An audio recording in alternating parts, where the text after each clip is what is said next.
అభివృద్ధి పనులు గత 5 సంవత్సరాలుగా నిర్లక్ష్యం కాబడినటువంటి పనులన్నింటినీ కూడా అధికారులతో ఇన్స్పెక్షన్ చేసి ఆ పనులన్నింటినీ అధికారుల దృష్టికి, కమిషనర్ దృష్టికి, అట్లాగే మంత్రి గారి దృష్టికి తీసుకొచ్చి వేగంగా పూర్తి చేసి ప్రజలకి అసౌకర్యం కాకుండా చేయటం కోసం ఫీల్డ్ లెవెల్లో నిరంతరం ఎమ్మెల్యేగా పర్యటిస్తూ ఉన్నాం. మా డివిజన్ నాయకులు, మా కార్పొరేటర్ పోటీ చేసిన అభ్యర్థులు అందరం కలిసి తిరుగుతూ ఉన్నాం. ఎక్కడికక్కడ గత 5 సంవత్సరాల ముందు నేను ఎమ్మెల్యేగా ఉన్నప్పుడు చేస్తున్నటువంటి పనులు తప్పితే ఎక్కడ వేసిన గొంగళి అక్కడేలాగా గత 5 సంవత్సరాల నిర్లక్ష్యానికి కాబట్టి ఇవాళ మళ్ళా తెలుగుదేశం ప్రభుత్వం చంద్రబాబు గారు వచ్చినాక పనుల మీద దృష్టి పెట్టాం. పనుల మీద ఒక ప్రణాళికాబద్ధంగా పూర్తి చేస్తాం. ముఖ్యంగా ఈ పాయకాపురం ఏరియాలో ఇది అత్యంత పొటెన్షియల్ ఉన్నటువంటి inner ring road connectivity road, Bombay colony నుంచి inner ring road connectivity road 80 అడుగుల మాస్టర్ ప్లాన్ రోడ్డు ఉంది.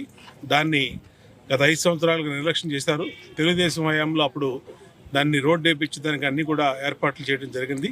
ఎలక్షన్ కోడ్ వచ్చి పెండింగ్ పడింది. దాని తర్వాత 5 సంవత్సరాల పాటు ఏమీ ఇలా దాన్ని ఇప్పుడు అధికారులతో చూపించి ఎస్టిమేషన్ వేపిస్తున్నాం. ఎస్టిమేషన్ వేయించి ఈ park opposite road up to inner ring road connection వరకు దాన్ని ఒకటి, అలాగే ఇది మంచి చెరువు, దీన్ని ప్రజల సౌకర్యార్థం మా ప్రభుత్వ హయాంలోనే పార్కుగా ఇక్కడ ఉన్నటువంటి మా మహిళా సోదరీమణులకి అందరికి ఉపయోగపడేటట్టు మగవాళ్ళకి వాకింగ్ పొద్దున్న సాయంత్రం వాకింగ్ చేసి పిల్లలతో ఆడుకోవడానికి ప్లే ఏరియాలని కూడా పెట్టాం.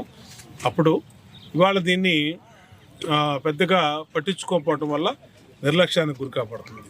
దీన్ని కూడా అధికారుల దృష్టికి తీసుకొచ్చి కమిషనర్ గారిని కూడా ఇన్స్పెక్షన్ చేయమని చెప్పి ఆయన దృష్టికి కూడా తీసుకొచ్చి ఖచ్చితంగా దీన్ని ఇలాంటి పబ్లిక్ ప్లేసెస్ని పూర్తి స్థాయిలో ఉపయోగిస్తాం. ఇక్కడ ఉన్నటువంటి మహిళలందరికీ కూడా ఉదయం సాయంత్రం వాళ్ళకి ఎప్పుడు కన్వీనియంట్ అప్పుడు కన్వీనియంట్గా వచ్చి వాకింగ్ చేసుకోవటం కానీ, చిన్న చిన్న ఎక్సర్సైజులు కానీ, మెడిటేషన్, యోగా అన్నీ కూడా ఓపెన్గా చేసుకోవడానికి వాళ్ళకి ఉపయోగకరంగా తీసుకొస్తాం.